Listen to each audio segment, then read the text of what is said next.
A víbora, que transponho suavemente alguma coisa. Otávio lia enquanto o relógio estalava os segundos e rompia o silêncio da noite com 11 badaladas. Que transponho suavemente alguma coisa. É a impressão. A leveza vem vindo não sei de onde. Cortinas inclinam-se sobre as próprias cinturas languidamente. Mas também a mancha negra parada, dois olhos fitando e nada podendo dizer. Deus pousa numa árvore pipilando e linhas retas se dirigem inacabadas, horizontais e frias. É a impressão. Os momentos vão pingando maduros e mal tomba um, ergue-se outro, de leve, o rosto pálido e pequeno. De repente também os momentos acabam. O sem-tempo escorre pelas minhas paredes, tortuoso e cego. Aos poucos acumula-se num lago escuro e quieto, e eu grito: vivi. A noite calava as coisas lá fora, algum sapo coachava a intervalos. Cada arbusto era um vulto imóvel e recolhido.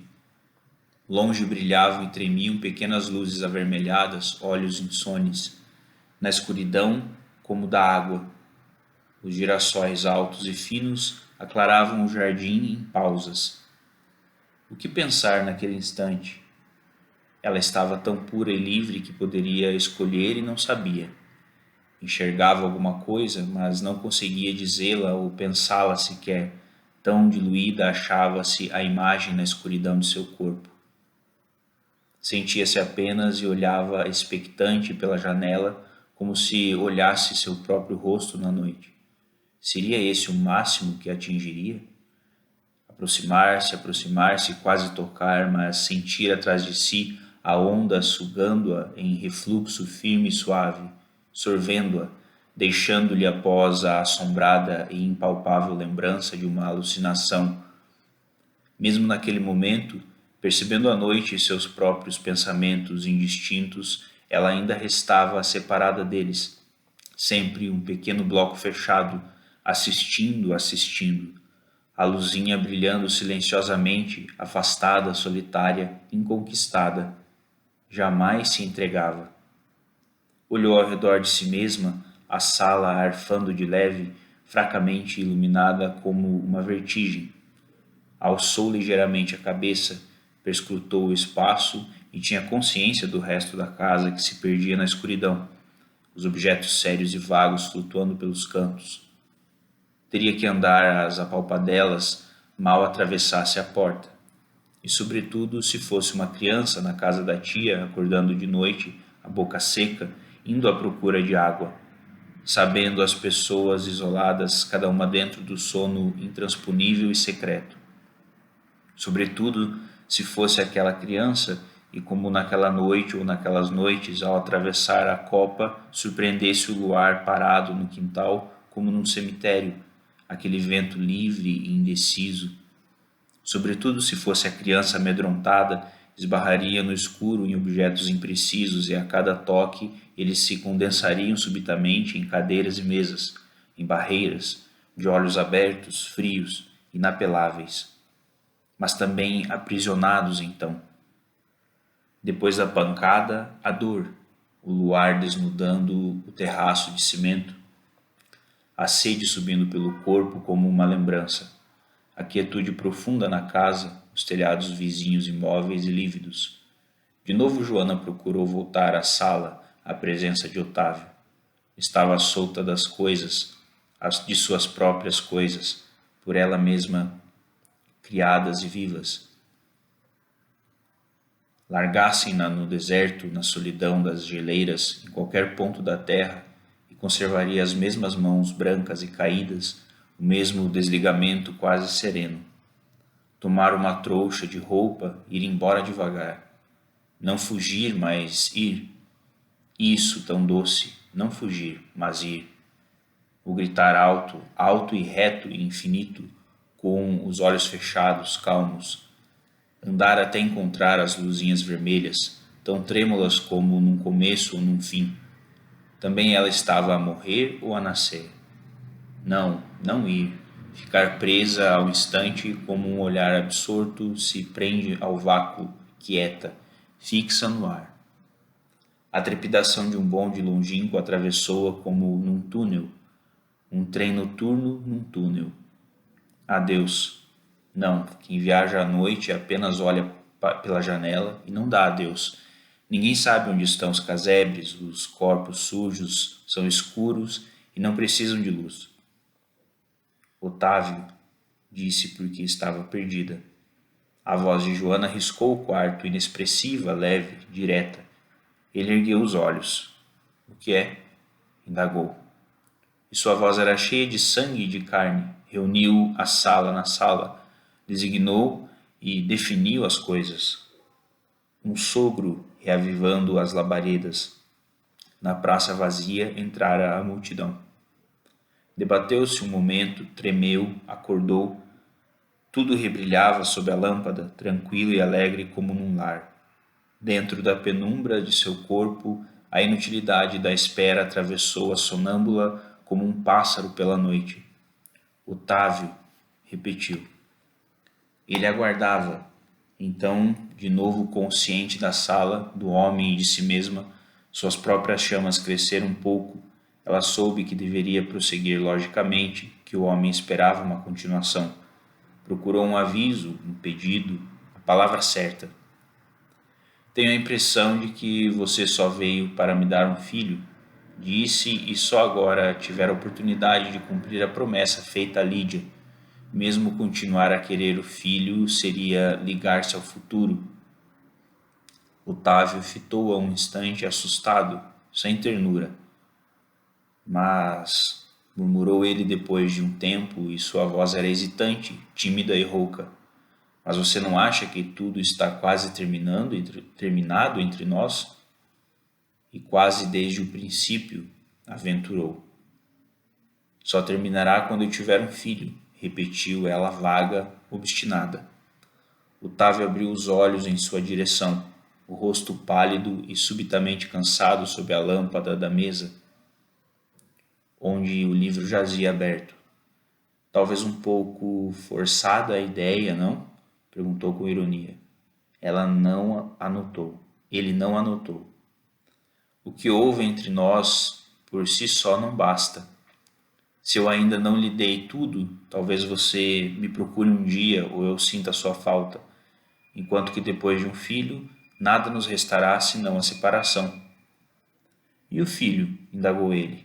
Qual será o papel do pobre em todo este sábio arranjo? Ele viverá, respondeu. Só isso? Tentou ele o sarcasmo. O que é que se pode fazer além disso? Lançou ela no ar a pergunta de leve, sem aguardar resposta. Otávio, julgando-a à espera, apesar da timidez e da raiva em obedecer-lhe, concluiu hesitante. Ser feliz, por exemplo? Joana ergueu os olhos e espiou de longe com surpresa e certa alegria.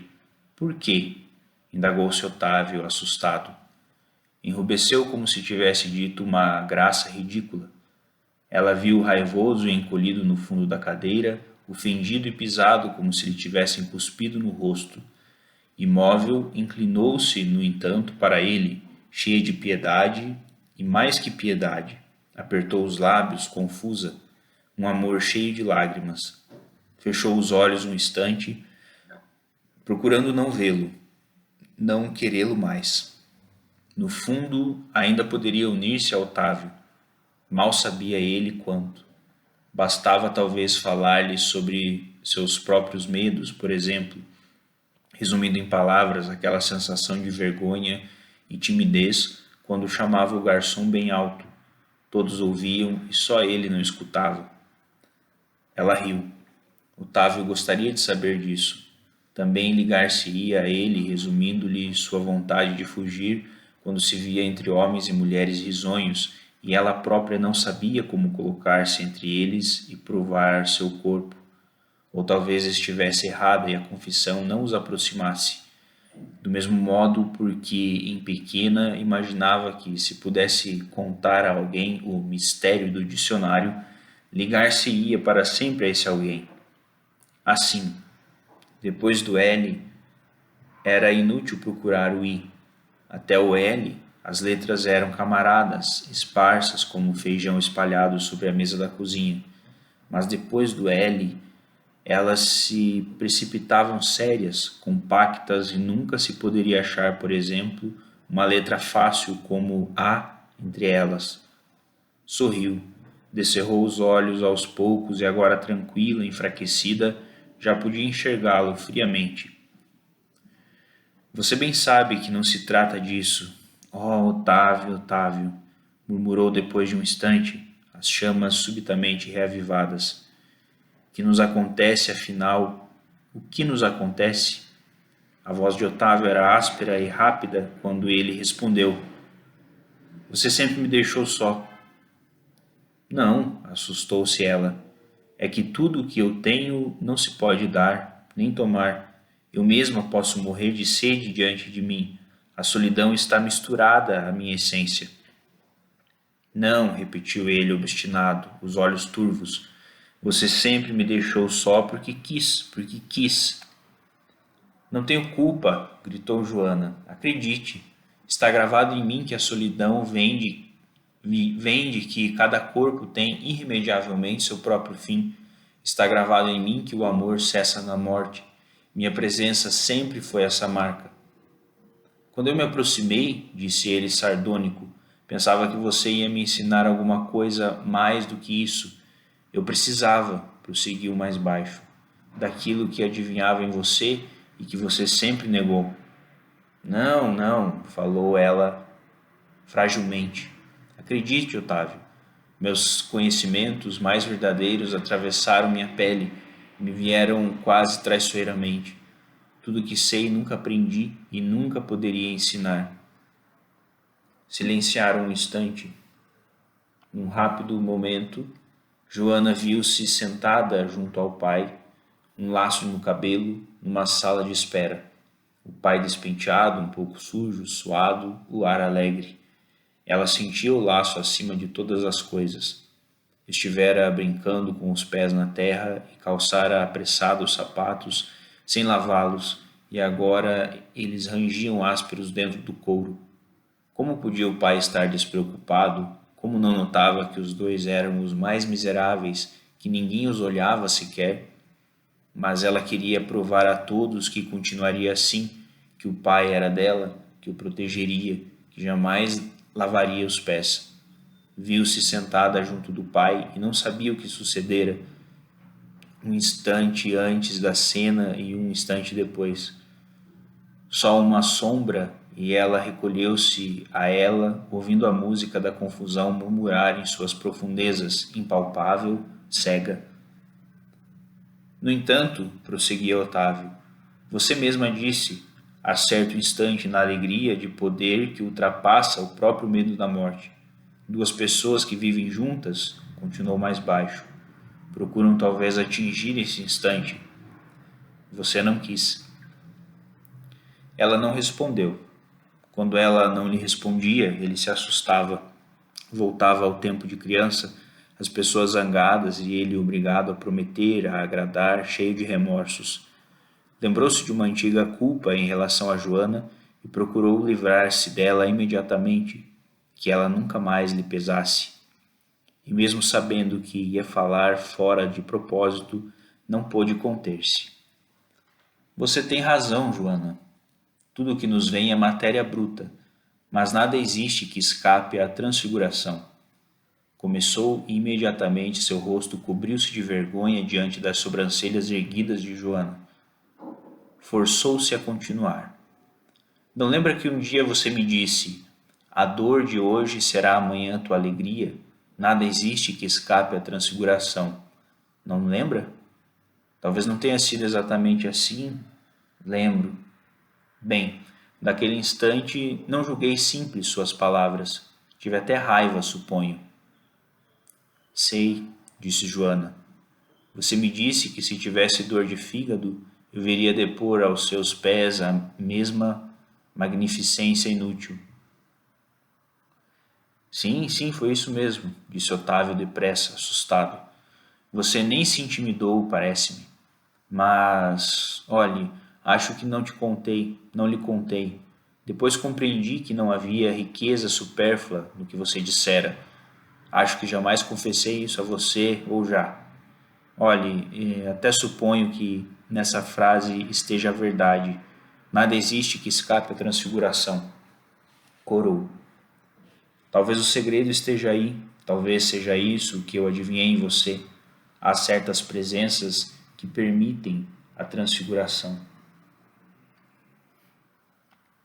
Como ela continuasse calada, ele empurrou-se mais uma vez. Você promete demais. Todas as possibilidades que você oferece às pessoas, dentro delas próprias, com um olhar, não sei. E do mesmo modo como ela não se mostrava altiva ou diminuída quando ele ironizara da primeira vez sobre a magnificência inútil, agora ela não se rejubilava com a humildade de Otávio. Ele olhou-a. De novo não soubera ligar-se àquela mulher. De novo ela o vencia.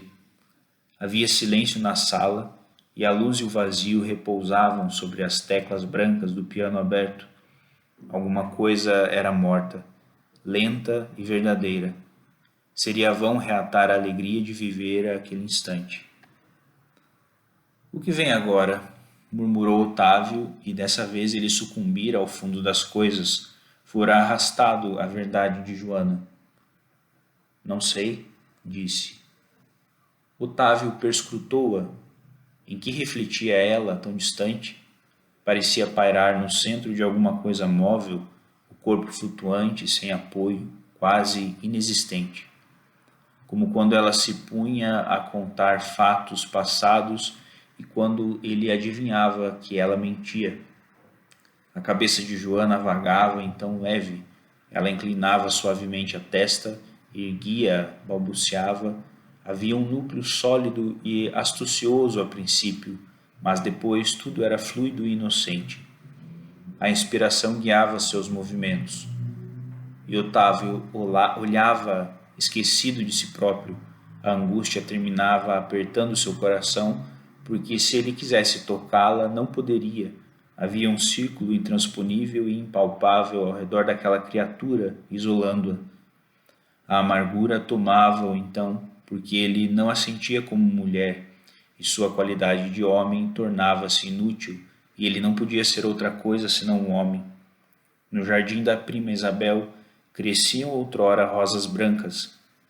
Ele olhava-as muitas vezes perplexo, sem saber de que modo tê-las, porque diante delas seu único poder de criatura era vão. Encostava-as ao rosto, os lábios, aspirava-as. Elas continuavam a tremer delicadamente viçosas. Se ao menos elas tivessem grossas pétalas, costumava pensar, se ao menos fossem duras, se ao menos ao tombarem se espatifassem no solo com um ruído seco, sentindo penetrá-lo a graça crescente das flores, como a de Joana quando mentia, ele era presa de um furor impotente, amassava-as, mastigava-as, destruía-as. Olhando-a agora, sem saber definir aquele rosto, quis reconstituir a antiga sensação, voltar ao jardim da prima Isabel. Mas, em lugar de qualquer outro pensamento, subitamente compreendeu que Joana iria embora. Sim, ele continuaria. Havia Lídia, o filho, ele mesmo. Ela iria embora, ele sabia. Mas que importava? Ele não precisava de Joana. Não, não precisava, mas não podia. E de repente não entendeu mesmo como vivera ao seu lado tanto tempo, e parecia-lhe que depois de sua partida ele simplesmente teria que unir o presente àquele passado longínquo, da casa da prima Isabel, de Lídia noiva, dos projetos de um livro sério, de suas próprias torturas mornas, doces e repugnantes como um vício, àquele passado apenas interrompido por Joana. Seria bom livrar-se dela, fazer o plano do livro de direito civil.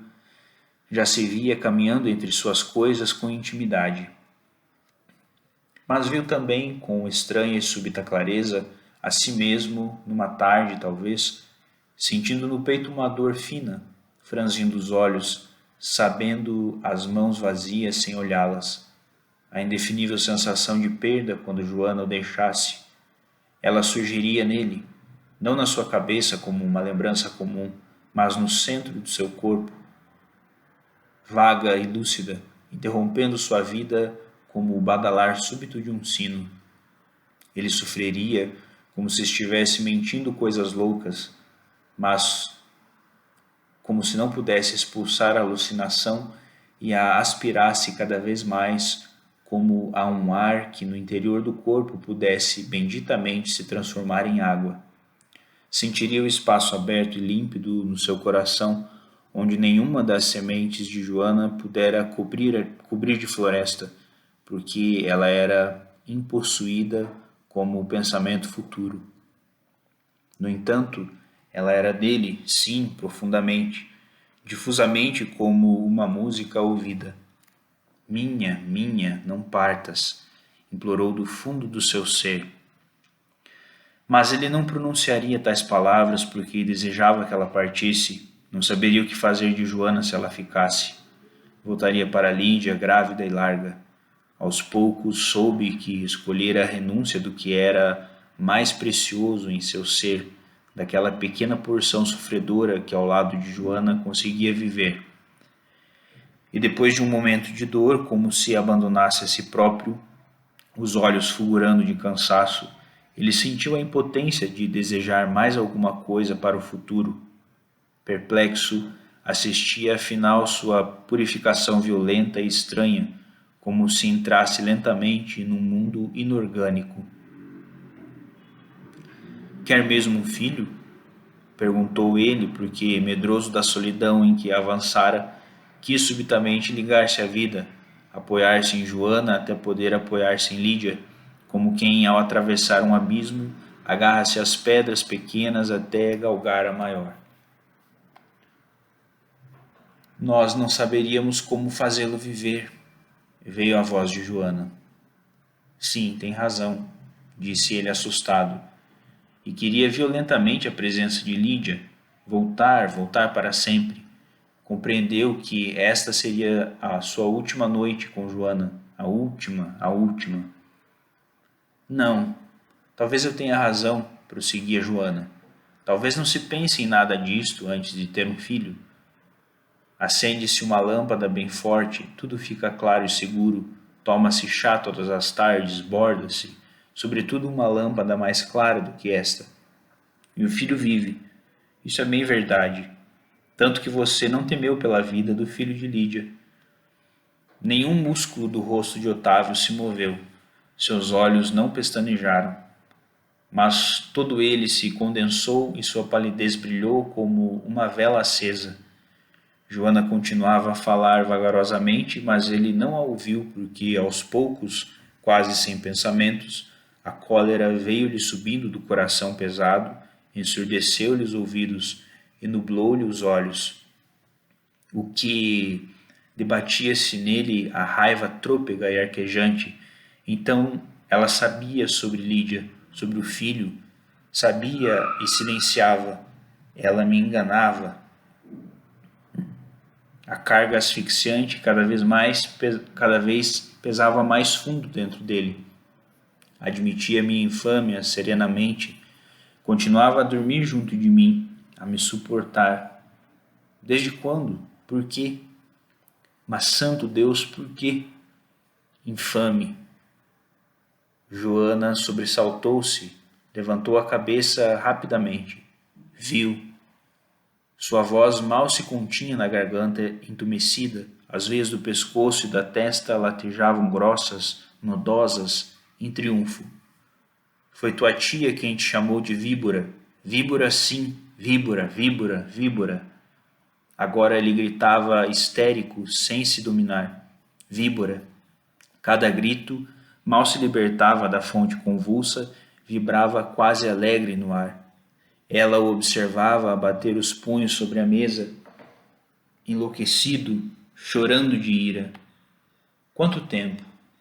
porque Joana tinha consciência, como de uma música longínqua, de que tudo continuava a existir e os gritos não eram setas isoladas, mas fundiam-se no que existia. Até que subitamente exausto e vazio, ele sentou-se numa cadeira devagar. O rosto flácido, os olhos mortos, pôs-se a fitar um ponto no chão. Os dois mergulharam em silêncio solitário e calmo. Passaram-se anos, talvez. Tudo era límpido como uma estrela eterna e eles pairavam tão quietos que podiam sentir o tempo futuro rolando lúcido dentro de seus corpos com a espessura do longo passado que, instante por instante, acabavam de viver. Até que a primeira claridade da madrugada começou a dissolver a noite. No jardim, a escuridão esgarçava-se num véu e os girassóis tremiam à brisa nascente. Porém as luzinhas ainda vacilavam no fundo da distância como do mar.